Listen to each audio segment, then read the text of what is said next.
Let's get started with today's story. I always thought I had the perfect marriage. Grace and I had been together for 10 years, married for 8, and in all that time, she had been my best friend, my partner in crime, my everything. We shared dreams, laughs, and even our struggles. I never doubted her love for me. One afternoon, she received an envelope in the mail that immediately caught her attention. "Ben, can you believe it?" she said, waving the envelope around as if it were a winning lottery ticket. 15 years since college. It's going to be so much fun to see everyone again. I smiled at her excitement.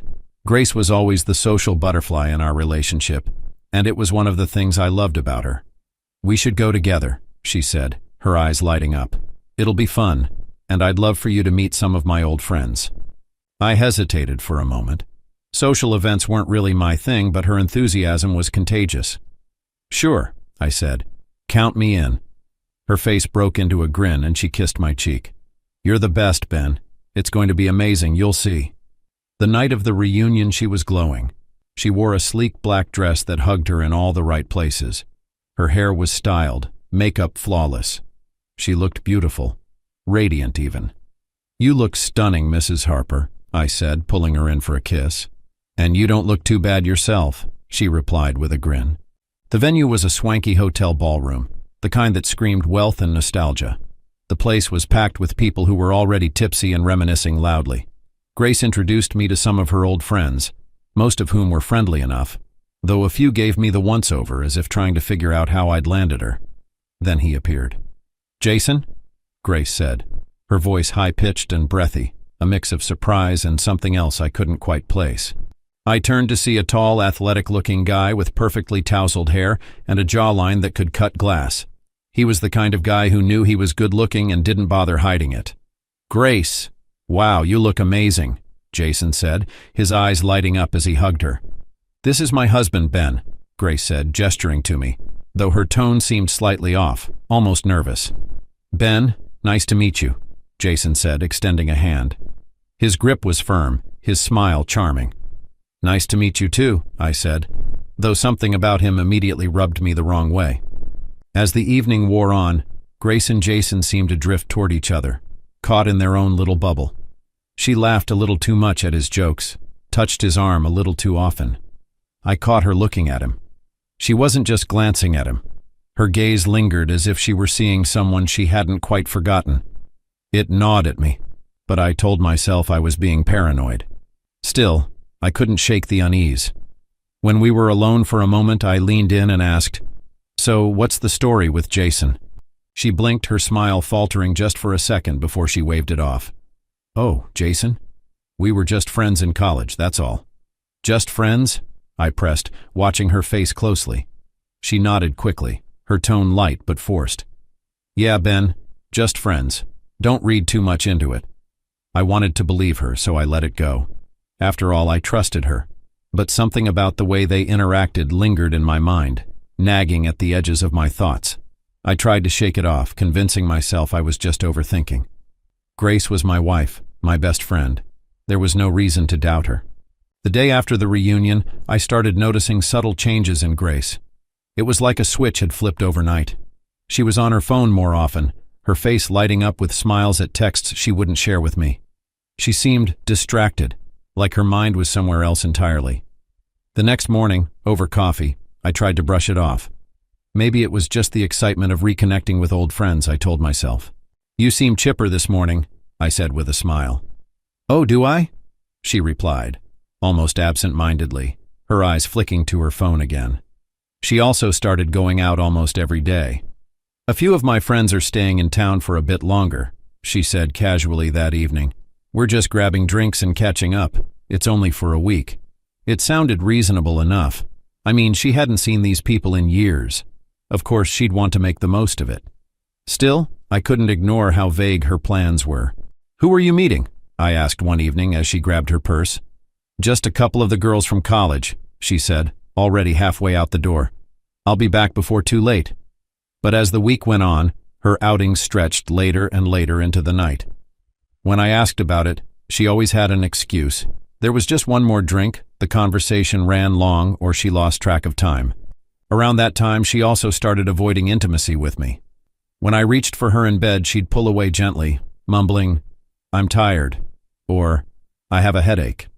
At first, I thought she might really be exhausted from her busy week, but the excuses became constant. She always seemed distant, her mind elsewhere. One night, she came home late again. I was sitting on the couch pretending to read when she walked through the door. "Hey," I said, glancing up. "Hey," she replied, kicking off her shoes. "Sorry I'm late, we lost track of time." As she passed by me, I caught a whiff of her. It wasn't her usual perfume. No, this was something else. A distinctly masculine cologne. My chest tightened, suspicion clawing its way to the surface. Then I noticed something else. A faint red mark near her collarbone, barely visible above the neckline of her blouse. "What's that?" I asked, gesturing toward it. She glanced down quickly, her hand flying to her neck. "Oh, this? It's nothing. I must have scratched myself or something," she said, her voice a little too casual, a little too quick. Her explanation didn't sit right with me. A scratch? It didn't look like a scratch. It looked like a bruise. Something intimate. Something that shouldn't be there. The suspicion that had been gnawing at me grew sharper, more defined. Something was definitely wrong. The next evening, she was getting ready to go out again. As she showered, her phone buzzed on the nightstand. I glanced at it, hesitant at first, but then my curiosity got the better of me. The message was from Jason. "Last night was incredible. I can't wait to see you tonight." The words hit me like a punch to the gut. My hands trembled as I set the phone back down, my mind racing. I stared at the bathroom door, listening to the sound of the water running. A part of me wanted to confront her right then and there, but something stopped me. I needed to know for sure. When Grace came out of the shower, I forced myself to act normal. I smiled as if nothing had happened. "Who are you going out with tonight?" I asked casually as she got dressed. "Just my friends from college," she said without hesitation. "You know, the usual crew, all girls. We're just heading to a bar for drinks." I nodded, keeping my tone light. "Okay, babe, have fun." She smiled back at me, completely unaware of what I knew. Once she left the house, I waited a few minutes before grabbing my jacket and keys. My heart was pounding as I got into my car and followed her, keeping my distance. I had to know the truth. Grace drove across town before pulling into a small, dimly lit cafe on a quiet street. She stopped her car and waited. My hands gripped the steering wheel tightly as I parked a few spaces away, watching her intently. A couple of minutes later, Jason appeared, stepping out of the cafe. He walked over to her car, opened the passenger side door and got in. And then, she kissed him. It wasn't just a friendly peck either. It was deep, passionate, and unmistakable. My vision blurred with fury. My worst fears had just been confirmed in that fleeting, gut-wrenching moment. The moment Jason slid into the car, Grace started the engine without hesitation, and they drove off together. I followed, my mind racing with a mix of fury and disbelief. They pulled into a hotel parking lot a short while later. I stayed far enough back to avoid being noticed, but close enough to see them get out of the car. They were laughing, hugging, touching each other in ways that made my stomach churn. Grace looked at him like she hadn't looked at me in months. They went inside together, heading toward the elevators. I waited until they disappeared from view before getting out of my car. Inside the hotel lobby, I approached the reception desk, still seething but trying to keep my composure. "Excuse me," I said to the young man behind the counter. "Did you see a man and a woman come in here about a minute or two ago? He's tall, dark hair, clean-shaven. She's blonde, about this tall." I gestured with my hand. The receptionist frowned thoughtfully. "Yes, I did. That would be Mr. Jason. He's staying here. I'm not sure about the woman's name, but she's been here the last 3 nights, in Mr. Jason's room." His words hit me like a brick to the chest. 3 nights? "That's my wife," I said, my voice shaking with rage. "The woman is my wife." The receptionist looked alarmed. "Sir, I'm sorry. I need your help," I interrupted, leaning closer. "Please, I need to get into that room." He hesitated, glancing around nervously. "Sir, I can't just—" "I'm begging you," I said, desperation clear in my voice. "I want to see her face when she realizes I'm there. Just help me, and I'll handle the rest." The receptionist seemed torn, but after a moment he gave a small nod. "Okay," he said quietly. But you didn't hear this from me. He picked up the phone and dialed an internal number. Hi, can you send a bottle of champagne to Mr. Jason's room as a complimentary gift? Yes, room 413, thank you. He hung up and turned back to me. I'll have one of our staff deliver it. When the server leaves, they'll make sure the door is slightly ajar. You'll have to be quick. Thank you, I said, my voice heavy with both gratitude and rage. A few minutes later, I watched from a corner of the lobby as a hotel staff member carried a tray with a bottle of champagne and 2 glasses to the elevator. I followed discreetly, my heart pounding harder with every step. When the server knocked on the door, I waited at a distance. I heard muffled voices as the door opened. The server handed over the tray, thanked them, and turned to leave. Just as planned, the door didn't latch properly. It appeared closed but wasn't fully shut. I took a deep breath, my fists clenched, and walked toward the room. I pushed the door open just enough to step inside. What I saw made my blood boil. Grace and Jason were on the bed, half naked, tangled together in a moment of intimacy, completely oblivious to my presence. What the hell is this? I roared, stepping fully into the room. Grace's head snapped up, her face going pale as she saw me. Ben, what are you doing here? Jason froze, his expression quickly shifting from surprise to something bordering on defiance. You lied to me, Grace, I said, my voice trembling with fury. You said you were out with a couple of girls from college, and this is what you've been doing? Ben, please, let me explain, she stammered, scrambling to cover herself with the sheets. There's nothing to explain, I spat. I saw the texts, I saw everything. You've been sneaking around with him for days. Jason tried to interject. Hey man, maybe we should… Don't, I snapped, cutting him off. Don't say a damn word. Grace looked at me, tears streaming down her face. I'm sorry, Ben. I didn't mean for this to happen. I didn't know how to tell you. Didn't know how to tell me what? I shouted. That you've been cheating on me? That everything we built together meant nothing to you? The room was heavy with tension, the air thick with betrayal. And in that moment, as Grace sobbed and Jason sat there silently, I realized that our marriage, our life together, had been shattered beyond repair. I turned away, my heart pounding in my chest, as the weight of everything crashing down hit me like a physical blow. I didn't want to stay in that room with them, with the sound of Grace's sobs hanging in the air. Without a word, I walked out, my steps heavy, each one like a beat in a funeral march. Grace, now fully dressed, scrambled to her feet, and in a frantic rush, she ran after me. Ben, please, wait! Her voice was shaking with desperation. I kept walking, my jaw clenched, but I could hear her footsteps closing in behind me. I'm sorry, she pleaded, reaching for my arm. Please, just let me explain. Her voice cracked, the remorse clear in her tone, but it did nothing to soften the pain gnawing at my insides. I turned to face her, fury and betrayal rising in my chest. Explain what, Grace? How you let this happen? How could you do this to me? To us? She flinched at my words, but then took a breath and said, Jason, he was more than just a friend. He was my boyfriend in college. I never told you because it didn't matter. But when I saw him again at the reunion, I don't know, Ben, I felt something again.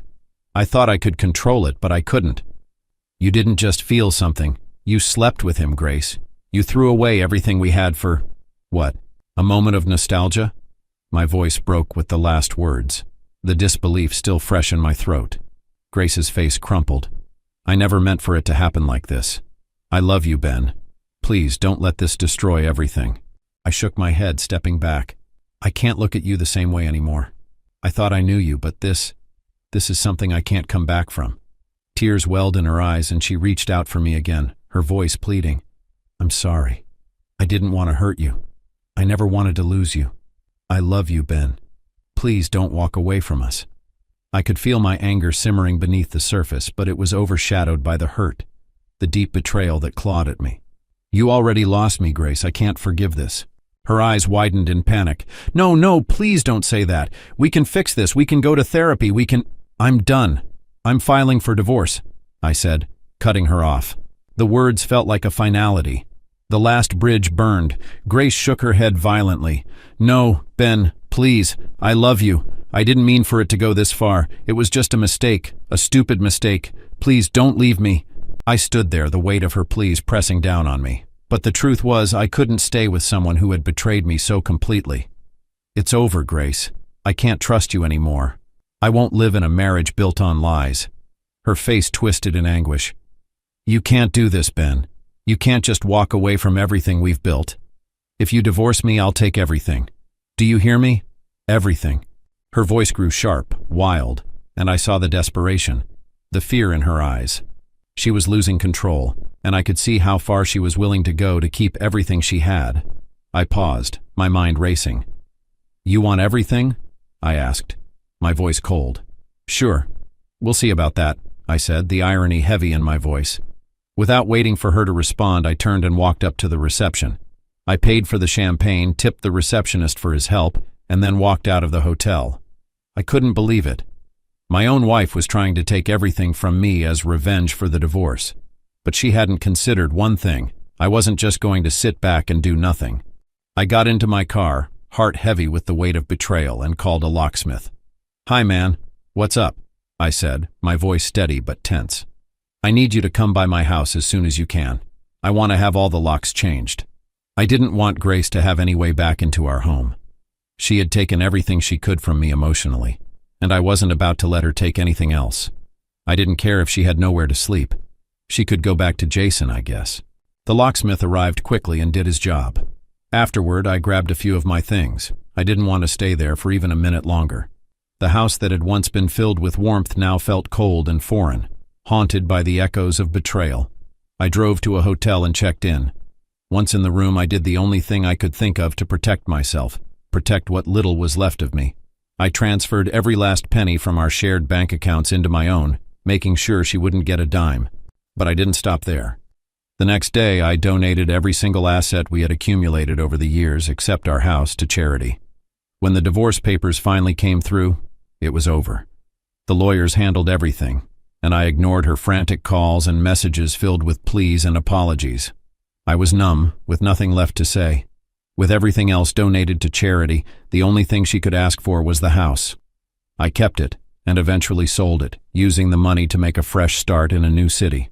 In the end, she was left with nothing. No house, no money, no future with me. I could only imagine how she must have felt when she realized that everything we'd built together had slipped through her fingers, gone to others, people who truly needed it. I had once believed that love was enough to keep us together, but now I knew better. Love wasn't enough when trust was broken, and in the end, it wasn't the assets or the money that mattered. It was the respect, the honor, and the integrity that built a marriage. None of that was there anymore. Months passed, and I started adjusting to my new life. I even began dating again, though I took things slow. My wounds were still too fresh to dive in head first. As for Grace, I never saw her again. Maybe that was the worst part of it all, never getting the closure I wanted, the answers I needed. But at least I had something more important now, my dignity, my peace, and that was something she couldn't take from me. Thank you for watching.